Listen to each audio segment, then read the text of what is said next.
everyone. Hi. You know me. My name is Hazelle. And I'm Mary. And today, welcome to our first podcast episode of No One Asked But. Okay. That's our name of our podcast. We felt like it was like relatable. Yes, it was because we yap too much. We yapper the yap. We like to talk. So, this podcast will be about like books, lifestyle, or just funny topics, funny story times, that we want to share with you guys. So, on our first episode of today's podcast is The Midnight Library by Matt Haig. It's a book that I personally had for a while, and I read it 2 times. Yes. What about you? Oh, you read it 2 times? Yeah. Okay. She actually recommended the book to me, and she talks about it a lot, and I was like, why not read it? And I fell in love with it, and it's one of my favorite books today. So that's why, and it's also a very interesting topic. Yeah. Should we give a short summary for the people? Maybe we should say that there are spoilers in this book. Oh, yeah. So if you want to read this book, maybe not. Maybe watch not. Your podcast. Yeah, but you can come back after it. Okay, do you want to give a short summary of the book? If I remember well, because it's been a while. Yeah. So we follow a girl, Nora, and she's like, 30 years old? Like in the 30s? Yes. And her life is just not going well, like everything's falling apart, etc. And she takes like the sad decision to end her life. But she ends up in like a library, which is called the Midnight Library, and it's like a thing between life and death, where she just can see every possible life that she could have lived. And like that, we just follow her through multiple lives. We're not gonna say like the end, no, because it's more like but we can say the end, right? Because true, but we'll circle back to that later. So we have like a bunch of questions that we want to answer. Yes. So the first question is, what initially drew us to the book, and how did the concept intrigue us? For me, yes. For me, the concept because she arrives in this state of not really being alive, but also not dead. She's in this sort of coma-like state. Really intrigued me because it goes more into the unknown. When you talk about the unknown, like, because we still don't know if we die, what will happen after we die. So this concept really intrigued me, and also the book also really talks about like mental health, and so I think that really intrigued me because I'm yapping. But for me, I think I don't remember why I bought it, because like I said, it's been a while. But I think for me, what most intrigued me was just the concept of making a story that is about mental illness, because in all the books that I have, I don't have much that talk about mental illness, because I didn't know what the story was about. So for me, initially, that's what like really interested me.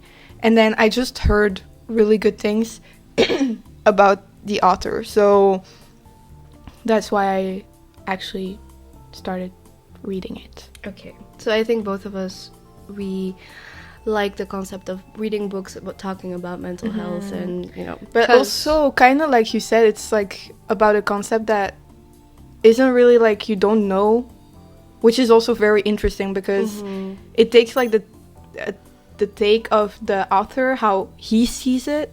I don't know, I feel like it's very interesting. And it's also because this concept of the unknown, like the stage between life and death, he puts it into words that makes us understand kind of what it could be like. It gives us a view of how you said, how he sees it. So I think that was a pretty interesting take of the book. But next question. So how did you feel about Nora's character as the protagonist, and did you find her relatable? I think for me, because Nora is like a character that's way older, so I feel like I cannot relate to her like at some sense, because when we first start the book, we see that she has a lot of little jobs. And I think back then when I read it, because it's been a few months, I didn't really had the concept of having to work multiple jobs. Now I do, but like back then I didn't. But I did find her relatable in the way of her thinking. Because I think, for me, because we talked about it before, right? But when you have that sense when everything is falling apart, you just have like that thing of, my life is just over. And I feel like that's very relatable. And I think also in the sense of, Nora is a depressed person. She definitely has depression, or at least that's what the author intends to show. I think it shows very well how a depressed person can feel. Exactly. Because, of course, everyone is a bit different. But yeah, for me, that was quite relatable. Yeah. Especially in the first part of her book, he writes about the events of, that would happen after each other that would make her choose that decision to take her life.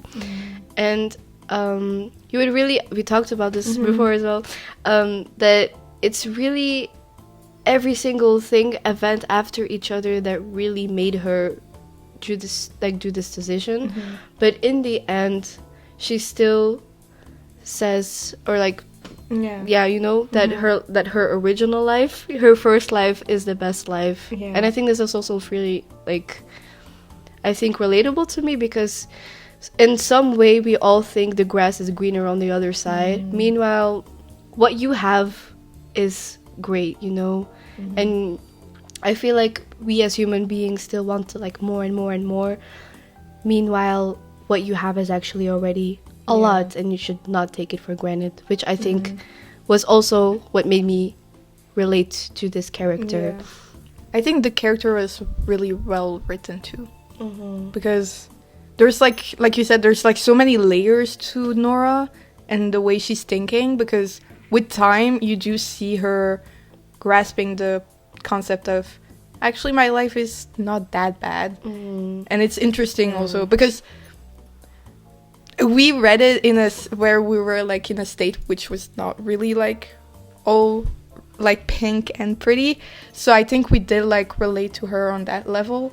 And it kind of showed us like, hey, like I think that was also the point of the book, also to show you, like it was nice to see her grasp her life back together and find this motivation to live her life, to want to live. And I think that is something that a lot of people need, this motivation of coming from your own person to want to live, to motivate yourself to want to reach your goals and do this, because I feel like a lot of people are missing that right now. So that was really nice in the book. It's kind of like you said, like people just want more and more, but sometimes like just what you have, like the simple things, is the best. I think that's why a lot of people now, they try to live with less and try to, like the whole like new trend of people, like I don't want to call it a trend because it's not really a trend, but people that just try to calm down, because we also live in a life where everything needs to go fast. We're also on the go all the time, where our brains are always busy, we're always on our phones, we're always on our laptops working, busy.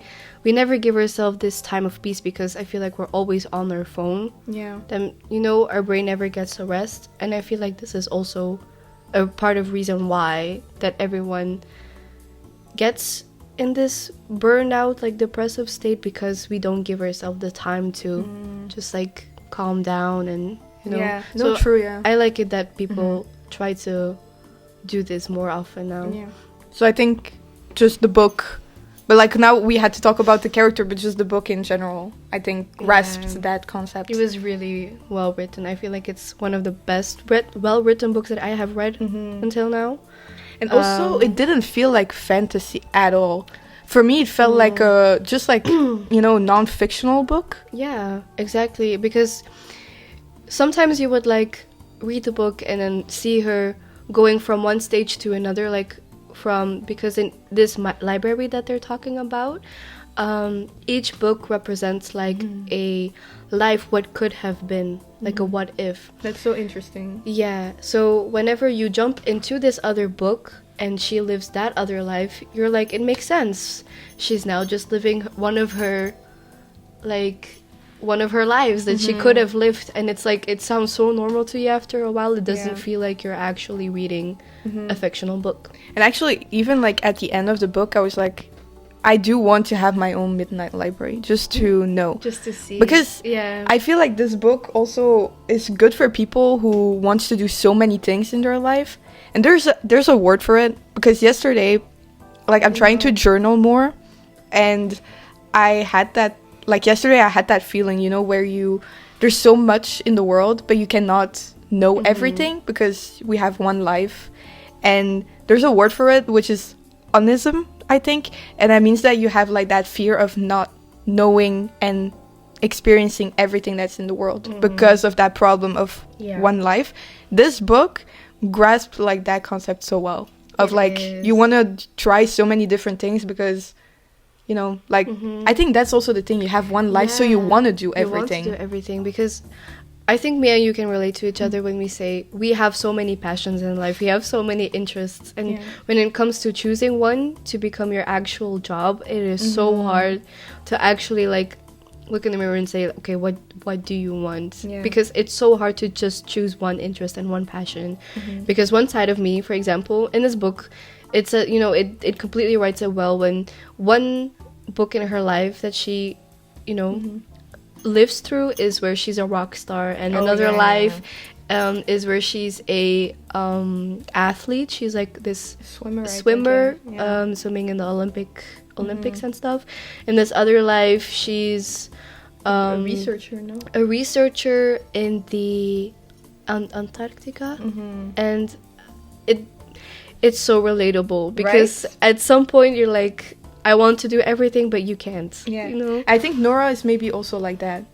Like the fact that she wants to be everything. So relatable character. It is relatable, yeah. So the next question is, the concept of exploring alternate lives in the Midnight Library is central to the story. What did you think about this aspect? Well, we kind of already talked about it actually, but I think, we already talked about it, but... Yeah, I found the concept so nice because also in the story, Nora meets a guy who also is doing the same thing as her, but for a longer while. And for him, it's not a midnight library that he has. It's like it was a video game store. Yeah. And every, like, cassette was a life that he could have lived. Yeah. And I don't read a lot of books like this, so this was very interesting for me to read. And in the book, again, it's, I think Mrs. Elm is like the librarian of her library. And it's like this woman that she used to know in her childhood, and it used to be this librarian where she would play chess with and just talk to a lot. And she was this, I think, how do you say this? Like important person. Yeah, it was a very important person. I know what you want to library. try to, but I don't have the word. But. And she explains this whole concept of when she feels like there's no life for her, then she dies. You know what I'm trying to say here? She's looking for this perfect life, and at the end where she finds out that there is no perfect life, she will finally pass on. Yeah. And I think that this was pretty interesting because what if it was like this? Yeah, maybe. It makes you think, you know? It makes you think, because what if we actually, when we die, we go into this sort of state between life and death, and we look for this perfect life, and then if we cannot find one or, you know, choose one, you know, like, and it also, do we come back or do we, you know, reincarnate into this other person?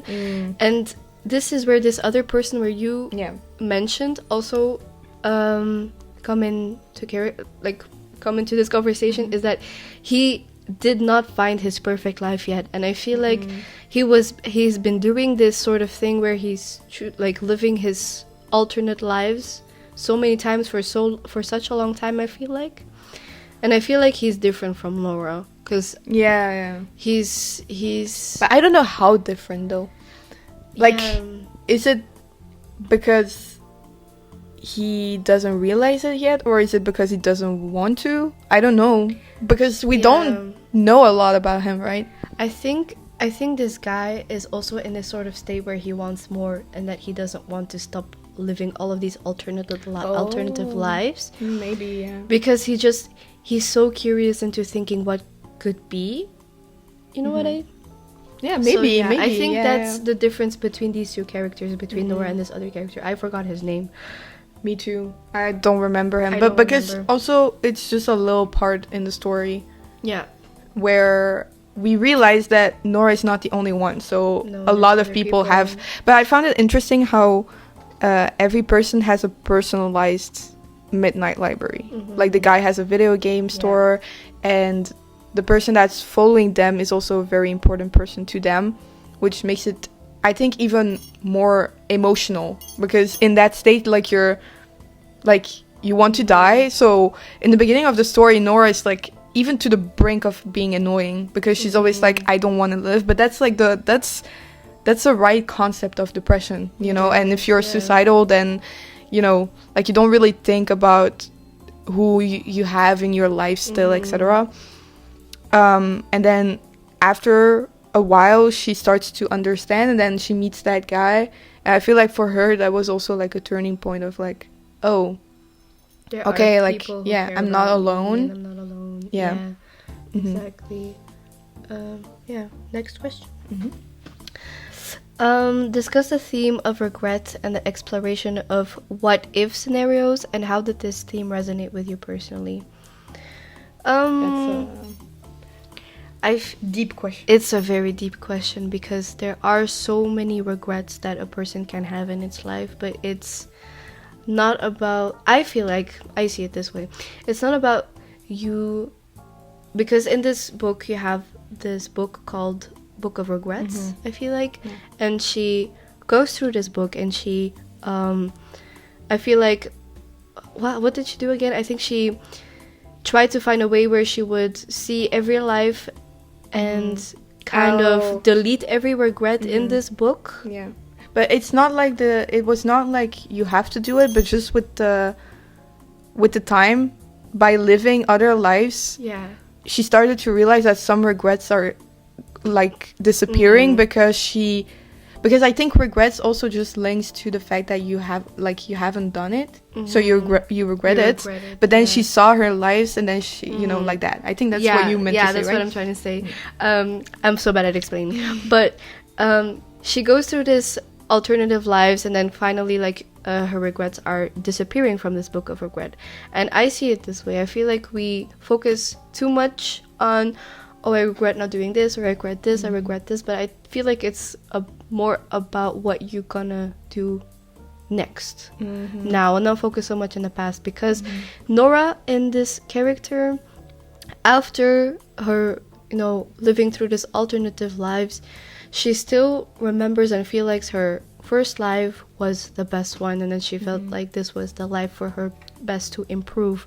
So I feel like a lot of us can learn from that. Yeah, I think, like you said, I think I was like Nora before, that I focused too much on the past, and so, like you said, then you're like, okay, but what if I did this, then maybe this would have changed. But now, like you said, like, it's so important to live in the present, because first of all, time goes by so fast. I don't know if it's because we're getting older that we realize it, or it's just that time really goes by faster now.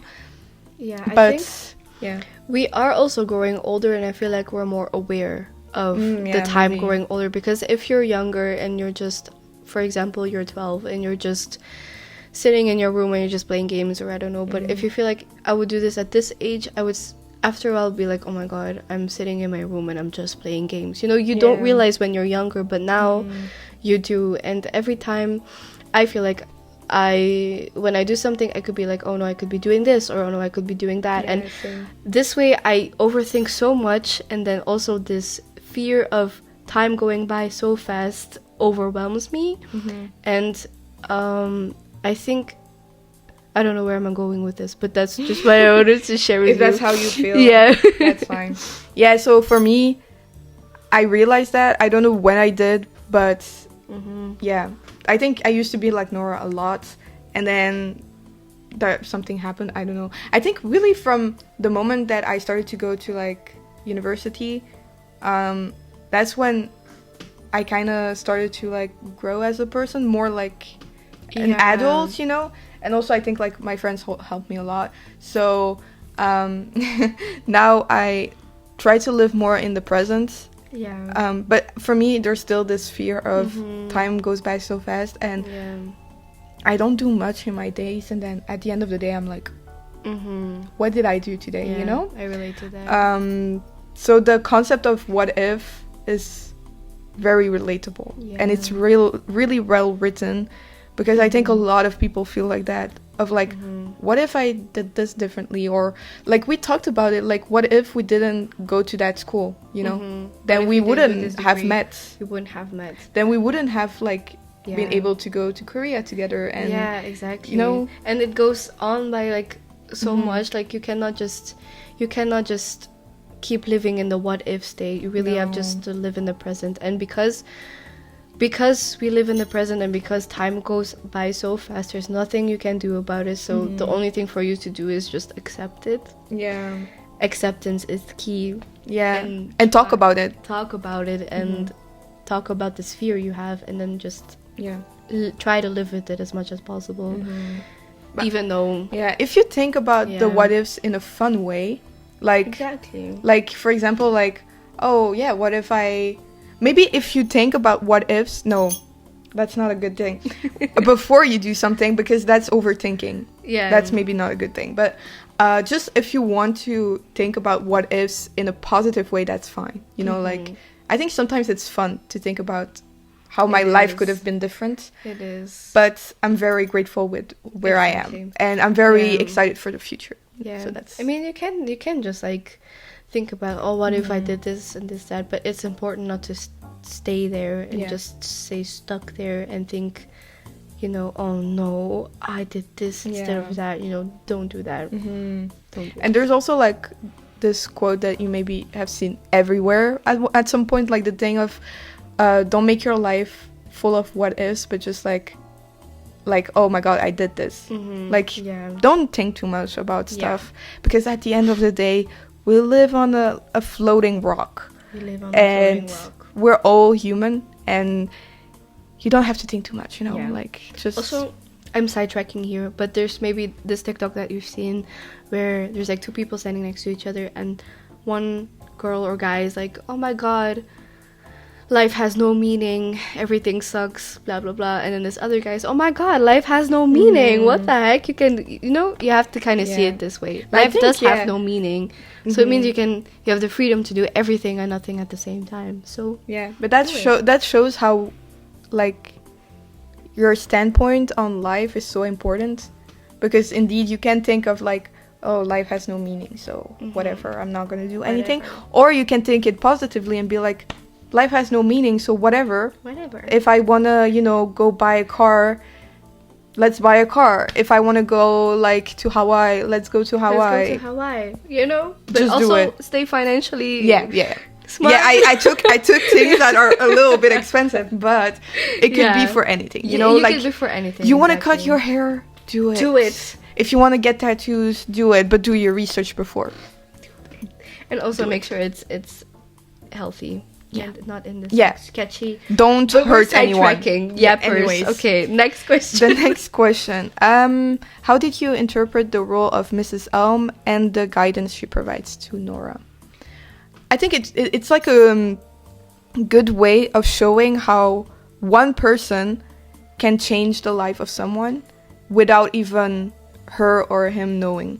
Because I think everyone in their life at some point, it doesn't even have to be like when you're young. I think even in the future maybe, there's this person that will kind of change your view on life or will give you a bit of motivation to keep on going. And it's a very interesting way how he wrote it without putting it into words. It was just like we felt that Mrs. Elm was so important for Nora at some point. And that's why you really felt this character whenever you met the character first and then read the instances where she would talk to each other when she was a kid, you would really feel this like, okay, she's like this very important person in her life. And I thought that it was cute that this person was her in her midnight library, because I thought it was so cute. Yeah, I think everybody could be Mrs. L. Like, in this, that was like the librarian of her school, but like, could be your mom, it could be a friend, it could be your little brother, could be, I don't know if it could be your dog, but it could be anyone. Yeah. Honestly, just like someone who you think has this big impact of your life. Yeah. And I feel like our subconsciousness already does that in our dreams. Yeah, maybe. Because we usually dream always of the same persons. I always dream like about my friends, so... me too. So, yeah. Yeah. Yeah, no, I like the way that Matt... We're at first name basis. I'm sorry. I love the way he wrote it, like, put it in the story. Yeah, because he could have, like, wrote it like we said. Like, you know, like, oh, for me, Mrs. Elm is a very... Like, you know... But he didn't do it like that. He showed it instead. And that was really nice. Okay, next question. The book touches on mental health struggles, including depression and suicidal ideation. How do you think these topics were handled? We kind of talked about this in like the first couple of minutes of the podcast, but I really like how the author writes the kind of like the deepest part of a depression, like the lowest part where you take this decision to take your life, but then also the highs at the end of the book where this person goes through this phase where she's like, oh, you know, not all is bad and I can do this and I can this to make it better. And then all the small things in her life start to like matter again, and she starts, every like little thing makes her happy again, and I feel like that's so beautiful. And he writes it in this beautiful story, and there's like, the book reads so fast because it all like makes sense, and it all like, it's also together, and it, at the end of the book it makes you kind of like relieved but also tears of like happiness, and it's just beautiful. For me, I felt like it was like well written, because I think a lot of people, when they think about depression, it's like the, you know, like the stereotype of like because depression is so different for everyone. It is. And like she said, depression is not only lows, you also have high peaks or like middle peaks, and then it goes back down. That's actually kind of depression. It's just that you don't feel always like very nice, you know. And he wrote it really well without, because sometimes I feel like authors could be writing about depression and it feels like it's mocking, you know, but with him it wasn't. No. And the first time I read this book, I felt very relatable. Like, I related really, really hard with this book, because back then I was very low in just like my life. And then the second time I read it, it hit me harder, because I realized that the first time I read it, for me, was normal what was happening. For me, I was like, okay, yeah, Nora is, I get her, like, she's me, you know. But the second time I read it, I was like, whoa, it's actually quite sad how Nora perceives yeah her life, you know. And the suicidal thoughts is also very well written, because sometimes people don't think before they do it, because I think some people think like suicide, people that commit suicide, they think before doing it, and it's not always. No, it's, you know, I feel like it's also very different for everybody. Yeah. But did I interrupt you? No. But yeah, he writes this story of a person so well written that you just read through her story and you're just like, okay, you know, you kind of like understand her and where she's coming from. But then yeah, I felt like Nora was a real person. Maybe she is a real person from the author's, you know, friend group or whatever, but no, it was really well written without feeling like it was too much. No, because I think like that's something that could be a bit like scary in these books that it's like too much. It's too sad, it's too like depressive, you know. But here it felt like you want that Nora gets better. Yeah, and you also you get to know Nora and there's like deeper level, and you really just want the best for her, and you're just rooting for this person the whole entire book. Yeah. So when in the end she gets better, you're just so relieved and so happy that she feels this way. Yeah. He really wrote it well, the perspective of like, I'm so over this life, I'm just gonna commit. Yeah. And then, like I said in the beginning, like the first few chapters, Nora is like so down, so deep down in her thoughts that she's just like all the time she says like, I want to die, just kill me, you know. And that's like so real, because when you kill yourself or you having these thoughts, you don't think about like all the things after. You just do it. Also, you're just thinking about giving up, you know, and the rest to you you don't really care. You're just like, you want to give up and just like feel nothing, I feel like. So I feel like he also writes that very well in the book. Yeah, like I said, really well written without feeling like it was too much. Because that's then what did you think about the structure of the book, with each chapter representing a different life Nora could have lived? I love that, because it made it easier to read a lot. Because I don't know if I can show you. Yes. Like in the book, the chapters are not that long. So for example, wait, that's like one chapter. These are like 3 pages.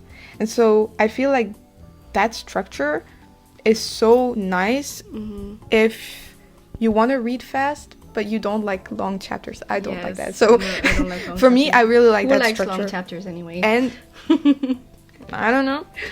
And I think it was also nice to structure it that way, because then you really have that concept of like, okay, now we're in that life, and now we're back in the Midnight Library, and now we're back in another life. So I liked it. It makes it like very fast paced as well, because when like one chapter you're in this space and one chapter you're in this other life, and it makes you read through the book very fast, which I like a lot when books are fast paced. Yeah. I think that's maybe why we read it so fast. And also because, again, this concept is so interesting, and we want to know more and want to know what's going to happen, etc., etc. So I thought that is also a reason why we read it so fast. But yeah, for all the readers who are like fast-paced books, really do read it.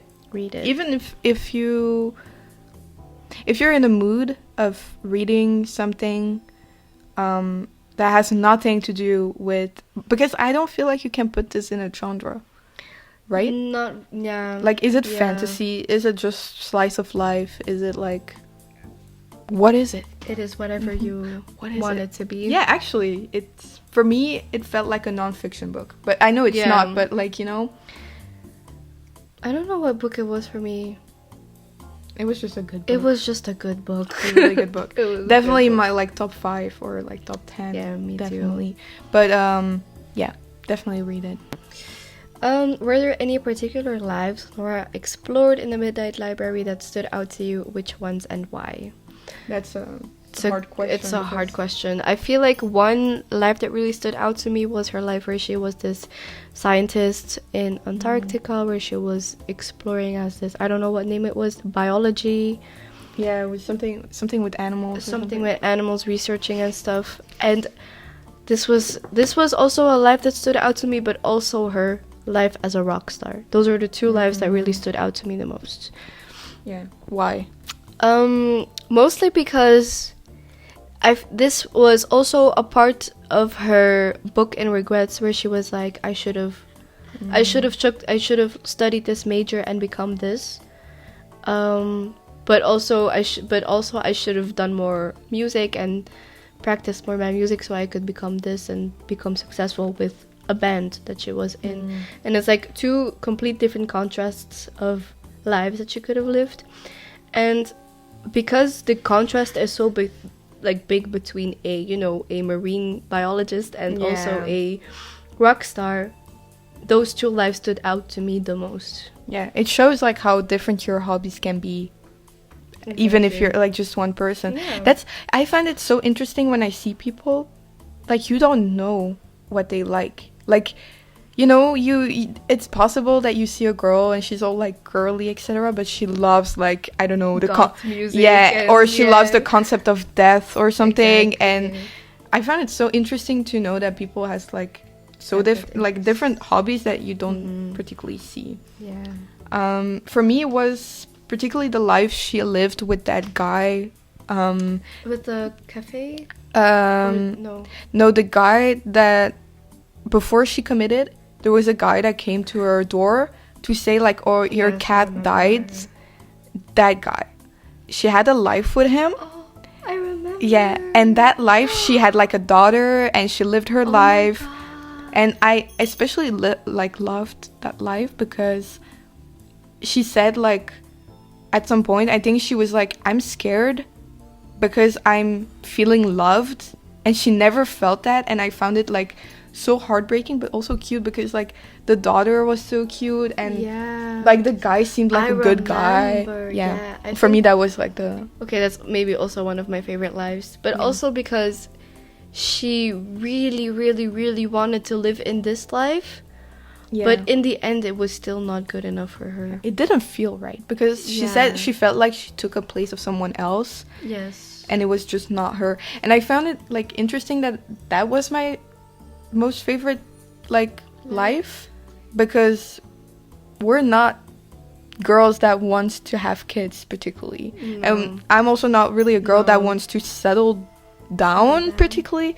So I don't know why, but for me it was like, yeah, it was cute to read about. It was also cute to see what could be not only in Nora's life but also in your life, because you could like replace yourself in this Nora space where you have this good husband and you have this kid and you are feeling so loved. But I just, in the end, it was just really nice to see. But it was also sad to see that Nora in the end didn't want to be there as well. Yeah. And that is where you come to the part in the book where her midnight library like breaks and starts to fall down. Maybe that's because of that, because she liked that life, but there was still something that didn't feel right. Yeah. I don't know. Yeah. But that for me was my favorite life. Also, wait, is it you? I don't know. The idea of finding purpose and meaning in life is a reoccurring theme. And how did this theme manifest throughout the story? We've been talking about this, but I kind of think you know where we're going. This finding purpose in your life. I think it's hard to say. It's hard to say. I feel like you just have to live. Yeah. And then just, go about your life, and then yeah, because you'll at the end, I feel like every time when an older person, for example, and they have lived like a great life, when they die, I don't even think in the end of their life they're gonna know what their purpose was, because they're just gonna feel like, I just lived the best way I could have lived this life. I don't think we should really focus on what is my main purpose in life, because we have many.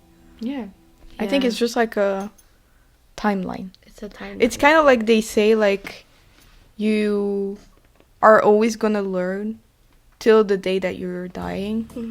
And it's the same thing with purpose, I feel like you said. Like, I feel like purpose is also like kind of a wrong word, because purpose, it seems like it's something you have to do. It's something you have to do. But I think the moment that you know that living is fun and just living life, not just like, because I think if you have one particular purpose, you're gonna like put yourself into a box and you're not gonna like explore other things. I think that's like, that's a good way to say it. Yeah. So yeah, I think that's also maybe how the book like wants to show that you don't have to have a particular like ending goal. Like Nora said, like she thought first it was maybe being a swimmer or a rock star, but then she just realized actually just living my life and seeing where it takes me, the best way to go through. But then again, if you feel comfortable with having purpose in some way, that's fine too. Just don't like focus too much on that, because maybe for some, purpose is like just a motivation to do something. Like, for example, people that wants to be doctors, maybe their purpose is being a doctor. But I feel like they could already do so much for a person. yeah, If your goal is this, you know, I think that can already do a lot. yeah, I think maybe we see it as purpose of like having one thing, but Just maybe one purpose. yeah, but I think maybe for some people, purpose is just one thing that they want to do, like the most important one, and then I don't know. I think maybe that's different, like different for everyone. Yeah. But for us, like, maybe it's also because we don't know what we want to do. No, exactly. It's maybe because of Yeah. that. But yeah, Yeah, but also we're young, so yeah. I don't feel like there is a need to have a purpose in life, because I feel like for the both of us, we don't really know what our purpose is at the moment. We just, I don't even feel like I need to have one. no. Yeah. I mean, I do want to do something in this life, just to be able to like. Yeah, I guess I just don't want to force myself into having a purpose. You know what I mean? But again, this is different for everyone. But I think also, for me, it feels like people who have that want to have a purpose is because they want to leave a trace on this like earth. But you don't particularly have to have a purpose to do that. I think already just your presence, just by being you, gives already so much purpose to other people, and you know, like that you can. Exactly. But that's again for us. Okay. Then discuss the ending of the book, where you're satisfied with how Nora's journey concluded, and your final rating. For me, it was obvious that it was gonna end like that. For me, it was like, or she's gonna die, and it's a sad ending, or she's just gonna be like, oh my god, yeah, no, my life, my original life is the best. So it was kind of obvious, but I still enjoyed it because she came back into her life. Yeah, spoiler alert, by the way. But she came back into her life, and she started to like retake her life a little bit. You know, like she got like her like the little guy that she tutors for. Yeah, there was this little boy that she tutored for piano lessons. That she took back, and then she took care of that like older guy. And I feel like it was a good way to end it, just for like the purpose of the book, of showing like, hey, like it's fine, you don't have to. Better. Yeah, I feel like it was a good way to end it for me. Yeah. Me too. I mentioned it a couple of times in a podcast already. I just loved the way she came back stronger, and this like new person full of life, because at the start of the book the writer kind of writes her, like shows her character as a person that is like very low on energy. She has no life left anymore in her. Meanwhile, when she comes back into her life after this whole midnight library concept, she comes back like the same person, but also a completely different person, just with so much more motivation, so much more life in her. And that was really something that stood out to me in this book. Yeah, for me, my final rating, like I said, is one of my favorite books. So I gave it a 5 stars, even though maybe there's like some things that I would have like changed. Maybe I don't know what particular, but just like But it was just, for me, it was a really good book. Okay, yeah. I would also say 5 stars. It is one of my best books that I've ever read. Yeah, and so read it. Yeah, and we're definitely curious on reading like another book of Matt. Yeah. Matt, if you're listening. Are we going through our personal favorite quotes? Oh, yeah. Then I will have to look though, because I didn't write them down. I'll just say like maybe 2. Take the microphone. I'll just say 2 quotes because I feel like I have so many. Let me read them.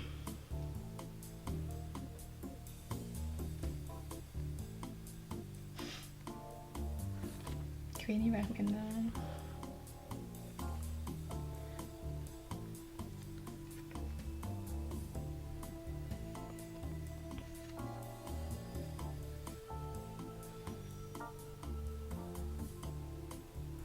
Okay, there's this one quote And wait, and it's a short one, but I think we've covered this throughout the podcast also. And it's, you can choose choices but not outcomes. So the only way to learn is to live. And I feel like we already covered it, that again, there is no like main purpose in life, and you just have to go through life and live it, because again, you cannot choose your outcomes. You cannot just choose to be, you cannot like say, okay, I want my life to end with this and this and this. It's just something that you have to work for, and you know, just choose your choices along the way. You have one? Yeah. So mine is, I think it's easy to imagine there are easier paths, but maybe there are no easy paths. There are just paths in one life. Every second of every day we are entering a new universe, and we spend so much time wishing our lives were different, comparing ourselves to other people and to other versions of ourselves, when really most lives contain degrees of good and degrees of bad. Yeah. It's actually like it's a whole page, but I'm not gonna read everything. Okay. My second favorite quote is, the thing you have to remember is that this is an opportunity, and it is rare, and we can undo any mistake we made and live any life we want, any life. Dream big, you can be anything you want to be, because in one life you are. Oh, is it the last, like, one of the last? I think so. Is that? No. No, I don't think it's that. It's one of, that's een van de laatste quotes, right? Yeah. Okay, this is a quote I actually posted on my Instagram story because I liked it so much. We only need to be one person. We only need to feel one existence. We don't have to do everything in order to be everything, because we are already infinite. While we're alive, we always contain a future of multifarious possibilities. So let's be kind to the people in our own existence. The impossible, I suppose, happens via living. I really like that. When I read that, I had to like stop for a little bit. I was like, literally, I had to put my book down. Like, I annotated it, but then I put my book down and I was like, damn, actually. And I feel like there are so many good quotes in this book, but yeah, everything could be a quote, actually. Yes. Do you have another one? The last quote that I want to share with you is, you see, doing one thing differently is very often, no, this is the wrong quote, my bad. It is quite a revelation to discover that the place you want to escape to is the exact same place you escaped from, and that the prison wasn't the place, but the perspective. Oh, yeah. I have it here. So much. It's crazy. Because, like, it is so true. It is just the way you perceive life, and not because she thought of her previous life that it was this prison that she's in, and but it's just really just like the way you see it, you know? Yeah, but I think that's like a good, like, we used to be like that, where, you know, when we went to South Korea together with friends for like 10 days or something. Yeah. Best 10 days of my life, to be honest. It was also the first time we traveled together, and it went really well. So we realized, like, okay, we are good. We're good. And everything, of course, I mean, we have, like, I'm not gonna say South Korea is the like perfect country, because there's no perfect country, I think. But we just had a really fun time, and then we came back, and both of us, but like also like every one of us, four of us, we were like so deep down, because we had this negative mindset towards our country about like everything. Yeah, and so it makes sense that if you're negative, everything is gonna be negative. And we already talked about this, like vibrations, etc. If you're gonna be negative, it's normal that everything that you're gonna attract is negative. And I'm not gonna say like if you're positive you're not gonna have anything negative, but you're just gonna have another perspective about it. And I think it shows how Nora also taught, because she related to everything like negatively, that she never saw something positive in a way. And then she came back, and then she realized, oh, actually, like, even if my life sucks a little bit, it's still okay. Like, it's still... It's okay. Yeah. It's fine. Yeah. So, yeah. For me, my last quote is, the paradox of volcanoes... We got the same one. No. The paradox of volcanoes was that they were symbols of destruction but also life. Once the lava slows and cools, it solidifies and then breaks down over time to become soil, rich, fertile soil. She wasn't a black hole, she decided. She was a volcano. And like a volcano, she couldn't run away from herself.